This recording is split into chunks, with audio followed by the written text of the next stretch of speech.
तुमचं देवी देवतांबद्दलचं प्रेम फक्त मंदिरांपुरतं किंवा पूजा घरापुरतं मर्यादित आहे का?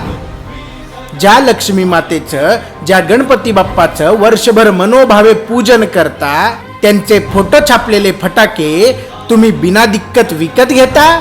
अरे नंतर हेच फोटो जमिनीवर पडलेले दिसतात, कित्येकांच्या पायदळीत तुडवले जातात, घाणीत पडलेले दिसतात. हाच का तुमचा देवी देवतांबद्दलचा आदर? फटाके फोडताय ठीक आहे, पण देवी देवतांचा अपमान कशासाठी? अरे जर तुम्ही खरंच हिंदू असाल ना, तर आजच शपथ घ्या की देवी देवतांचे फोटो असलेले फटाके आम्ही विकत घेणार नाही आणि वाजवणार नाही. या दिवाळीत जर तुम्हाला कुठेही अशा प्रकारचे फटाके दिसले तर त्याला स्पष्टपणे नकार द्या, त्याचा विरोध करा.